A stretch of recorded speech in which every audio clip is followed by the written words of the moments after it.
After 2 days of complete rejuvenation for both body and soul, my husband Tom and I decided to head back home with some souvenirs for his mother.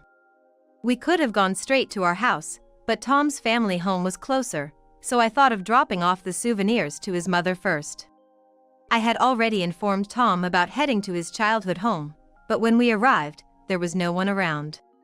Even though it was getting dark, not a single light was on, and everything was quiet. Something seems off. Yeah, I wonder what's happened. Watch your step. With my daughter Kelly, we tread carefully through the snow, making sure not to slip on the ice, and opened the sliding door to Tom's family home. There was a sense that people had been there just before, but it was dark inside. And things were scattered about as if someone had hurriedly left. Mom, this is kind of scary. Do you want to wait outside?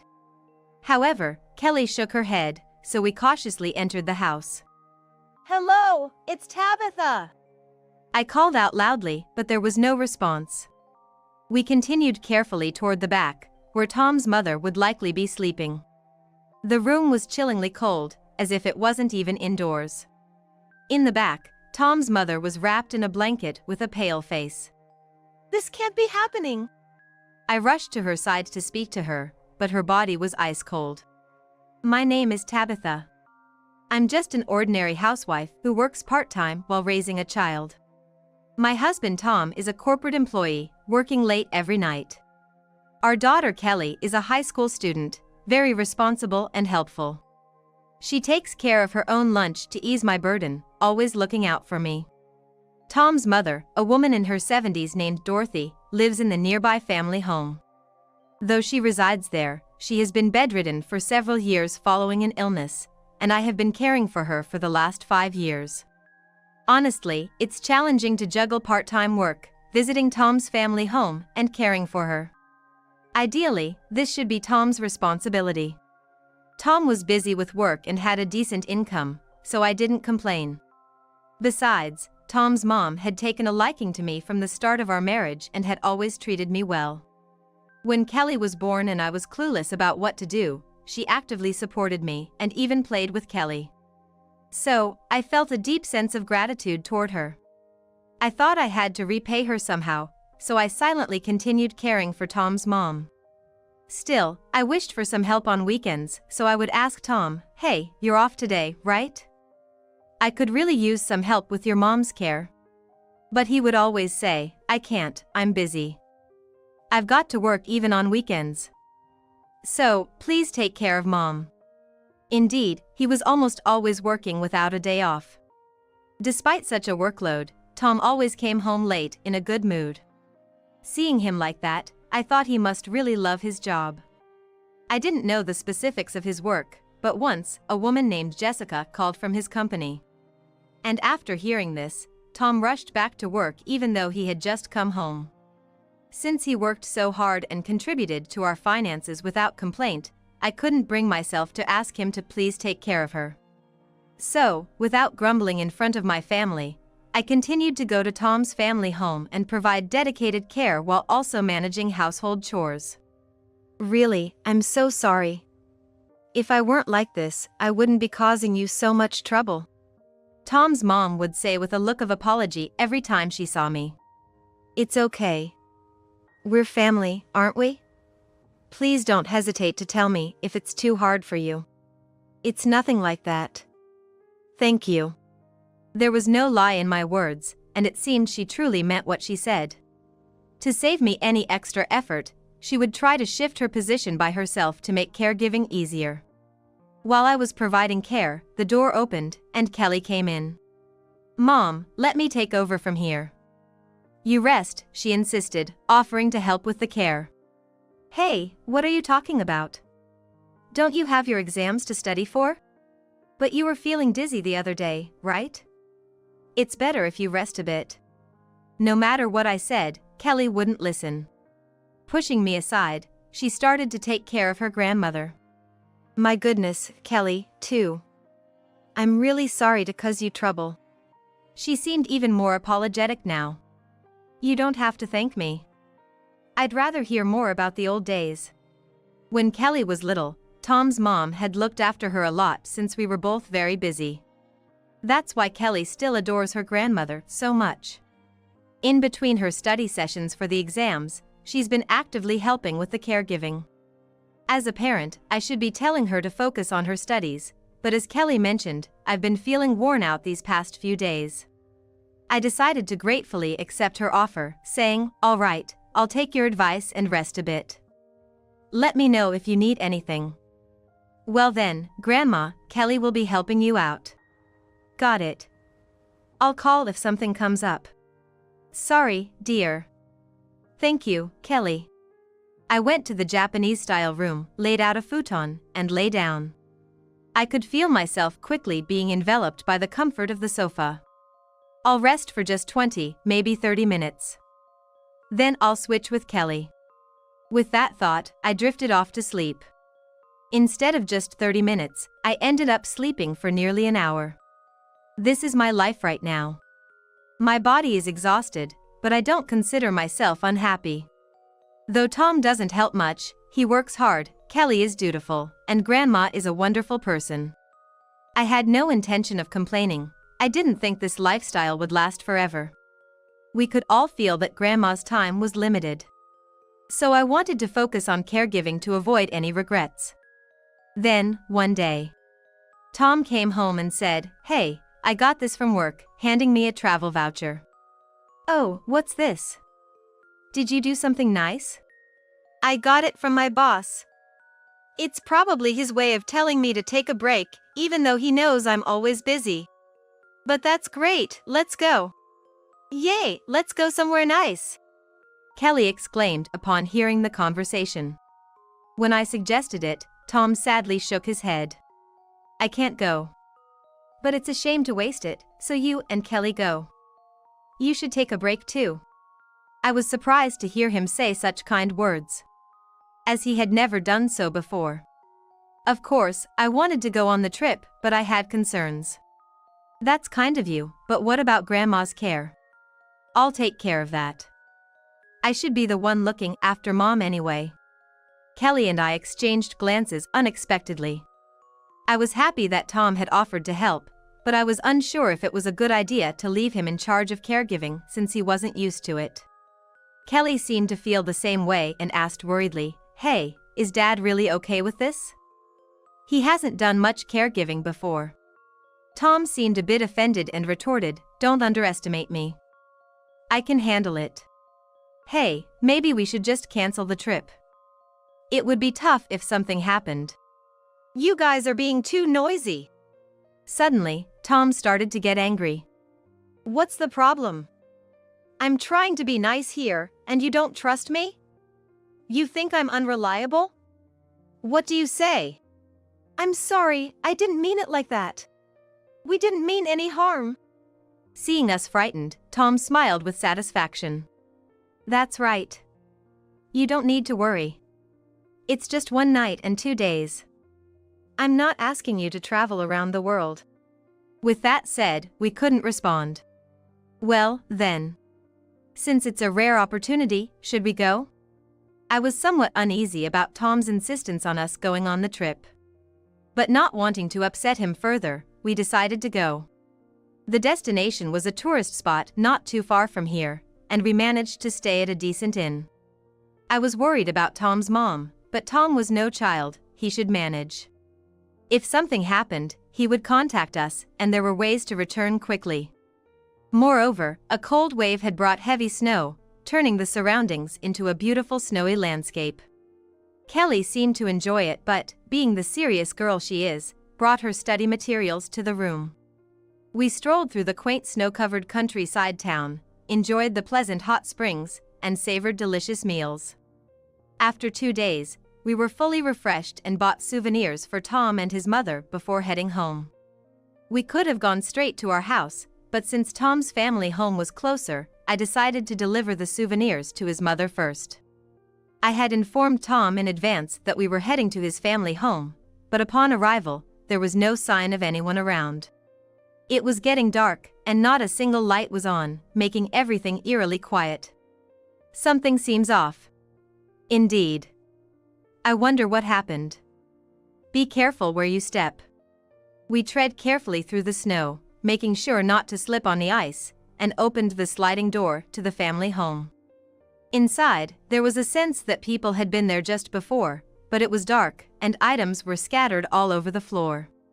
It looked as if someone had hurriedly left the place. "Mom, this is kind of scary," Kelly said. "Do you want to wait outside?" However, Kelly shook her head, so we cautiously entered the house. Hello, it's Tabitha. I called out loudly, but no response came. We continued carefully toward the back and opened the room where Tom's mom was likely sleeping. It was chillingly cold inside, as if it wasn't even indoors. Looking further in, we saw Tom's mom wrapped in a blanket with a pale face. This can't be happening. Mom. I rushed to her side to speak to her, but her body was ice cold. Yet, there was a faint breath, and she groaned in response to my call. Kelly! Call an ambulance! I shouted to Kelly, who stood frozen at the door. Looking around the room, I noticed that the window was inexplicably open. No wonder it was so cold. I hurriedly closed the window, turned on the heat, and wrapped my clothing around Tom's mom. "Mom, she'll be okay. Help is on the way." Just then, I faintly heard the sound of sirens. What? They're already here? Can't be. But as the siren sounds grew louder, they stopped right in front of the family home.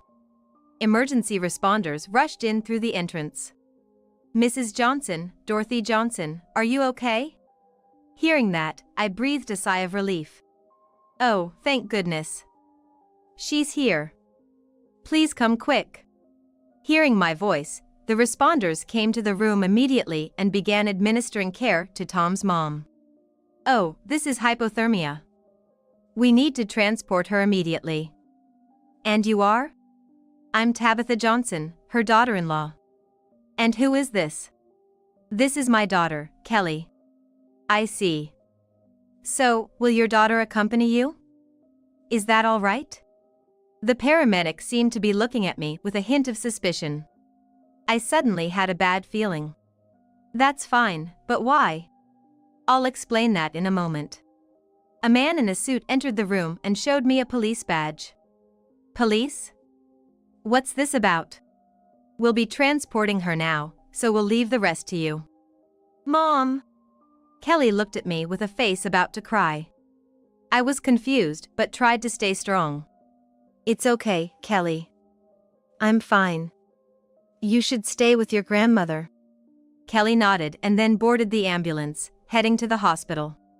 "So, Mrs. Johnson, could you please come with us to the station?" Hearing to the station, my heart skipped a beat.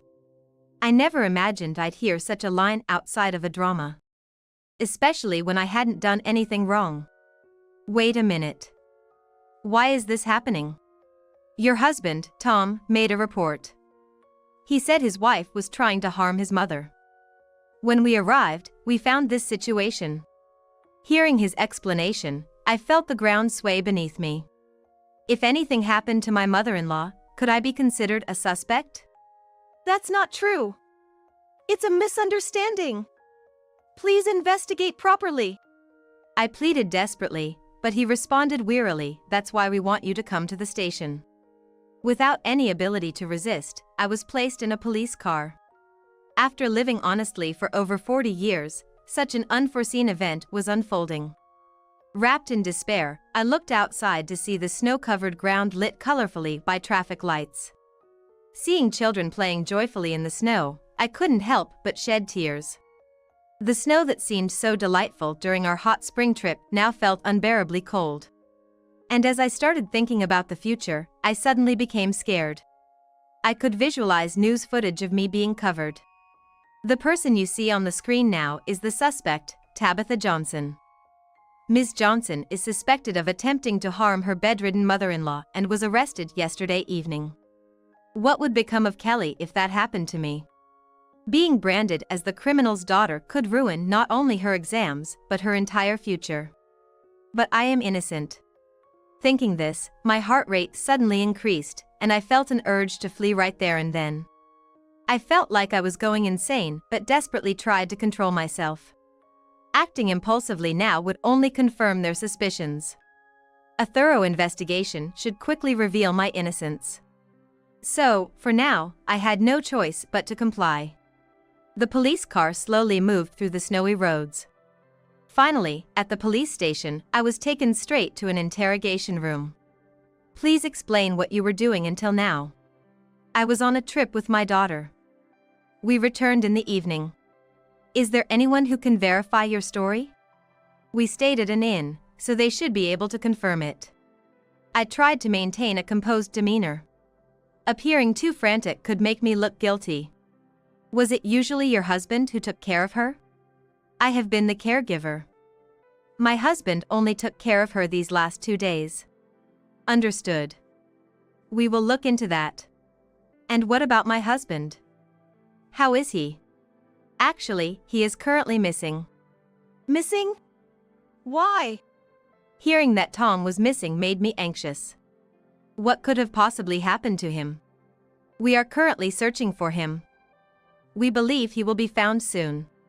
So, what happens to me now? Unfortunately, you'll need to stay in the detention center for today. That's outrageous. I haven't done anything. I understand, but we must consider all possibilities. You are still a suspect. If released, there's a chance you could tamper with the evidence. I felt like everything was going dark before my eyes. I was being treated like a complete criminal. Was I going to be taken to prison without even going home? In the end, I spent the day in the detention center. Naturally, I couldn't communicate with anyone outside. Was my mother-in-law okay, and what had happened to Kelly? All I could do was think about them, unable to sleep a wink. The next day, that detective came. Mrs. Johnson, we've kept you waiting. Your innocence has been proven, and you're being released. With those words, I was allowed outside. Thank you so much. We were able to confirm with the inn where you stayed. And your daughter helped a lot too. I talked with him as we walked down the corridor. Kelly did, is that so? Yes, and from the care manager and neighbors' inquiries, we verified that you have been the caregiver all along. Is that so, and my husband? He hesitated before saying, we haven't found him yet. But it's certain Tom was at the family home, and why he was left alone for so long remains unknown. Outside, Kelly and the care manager were waiting. Kelly! Mom! It felt like years had passed, though it was only a day. I heard from the police. You worked hard to prove my innocence. Kelly nodded with tears in her eyes. Yes. It was tough. But it's okay now. Grandma has also pulled through, though she can't be discharged for a while. Hearing that, I felt a deep sense of relief. As long as my mother-in-law was safe, that's all that mattered. We decided to go home for the time being. We got a ride home in the care manager's car and finally arrived. It seemed like Kelly had already brought the luggage from the family home. After saying goodbye to the care manager and organizing the luggage, I suddenly felt a wave of exhaustion. Really, what is he up to? It makes no sense why we went to the hot springs in the first place. I'm exhausted too. Let's take a rest. We both lay down, trying to sleep. It was just past 1 p.m. Having not slept at all the previous day, I quickly felt drowsy. Then, the doorbell rang. I jumped up and checked the monitor, only to see that detective standing there. Mrs. Johnson, I'm sorry to come unannounced. I immediately opened the front door. What is it? Well, we have a report of a suspicious person believed to be Tom, and he appears to be carrying a weapon. Carrying a weapon? Upon hearing that, a chill ran down my spine. It's not confirmed yet, but we're taking precautions by placing officers around your house. Please avoid unnecessary outings and ensure your doors are locked. After saying that, he closed the door. I quickly explained the situation to Kelly, and we checked all the locks in the house. Fortunately, everything was secure, which gave us some relief. But with no idea when Tom might show up, I was plunged back into anxiety. Now, every little noise or faint voice from outside made us jumpy. Naturally, we couldn't sleep under such circumstances, huddling together, holding our breath. "Hey, Mom. It's all a mistake, right? Dad wouldn't do such a thing, right?" Of course, he wouldn't. But let's be cautious.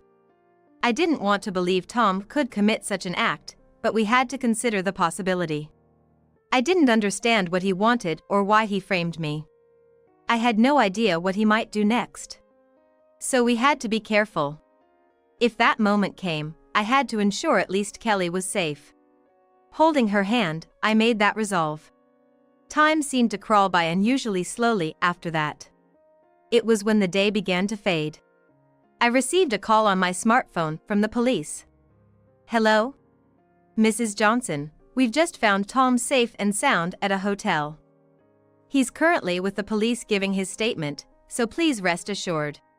Oh, thank goodness. Thank you. After saying just that, I hung up the phone. Did they find Dad?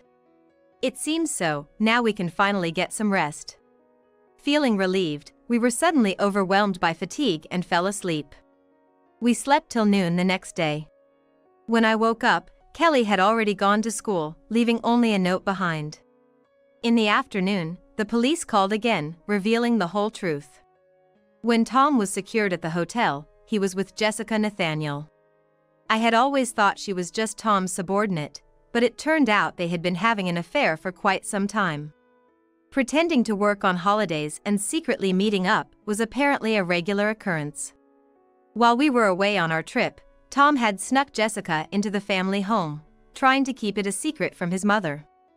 They were enjoying the night together, but Tom made a significant error. He turned off the heating in his mother's room for ventilation and even opened a window. However, he got carried away with Jessica and completely forgot about it. His mother tried to close the window but couldn't manage due to her frailty and just endured it. By the time Tom remembered, she was already cold, and thinking she had passed away, he panicked. Seeing a message about us visiting the family home, he decided to pin the blame on me. After calling an ambulance and reporting to the police, he hurriedly packed up and fled with Jessica. That's why when we arrived, the house was in disarray, and the ambulance arrived just in time. Of course, such a flimsy plan couldn't succeed, and I was quickly released. Tom was trying to find a way out of this tight spot, but to no avail. Finally, the police caught up with them, and they both got arrested. The report of a suspicious person with a weapon turned out to be someone else, who, in fact, had no weapon. It was a troubling story, but I was truly relieved that we were safe. However, after hearing everything, I was deeply furious with Tom. Not for shirking the caregiving or having an affair, although those were unforgivable too. What I couldn't forgive was the danger he put his own mother in. I couldn't imagine living with someone who treated their own mother so carelessly. So, I sought a lawyer and proceeded with the divorce. Since Tom and Jessica were arrested for criminal negligence resulting in death, the divorce proceedings went smoothly. I successfully divorced and claimed substantial compensation from both. Jessica's parents apologized and covered the compensation. In addition to the property division, I made sure Tom paid the remaining child support for Kelly's college expenses. Though the sentence for both was somewhat reduced since his mother survived, they still received suspended sentences. Naturally, they lost their jobs and, given their actions were now public knowledge, they couldn't show their faces for a while. Tom was even disowned by other relatives, not just his mother.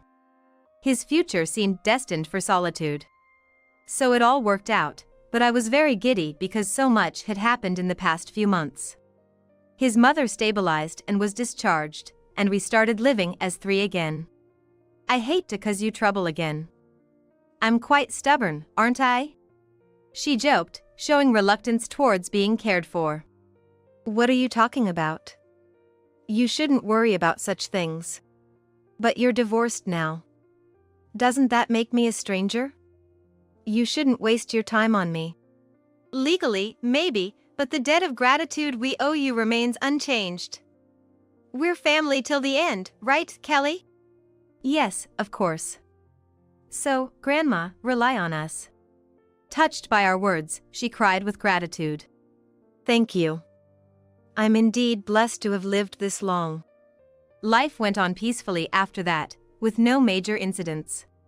His mother was stable, and Kelly successfully entered college. We hoped this pleasant life would last forever, but it wasn't to be. Years later, mother-in-law's health declined further, and on a warm spring day, she peacefully passed away. Her face was serene, making me hope I had repaid her kindness in some way. We conducted the funeral solemnly and bade her farewell without incident. Tom appeared at the funeral, but we didn't speak. If he's living safely somewhere, that's all that matters. While sorting through his mother's room, Kelly and I found a will she had secretly written. Apparently, he had secretly written it, in which he thanked us and gave us all her assets. Reading it, we quietly shed tears. Grateful we could see her off properly. Though she's gone, we decided to live happily, also for her sake.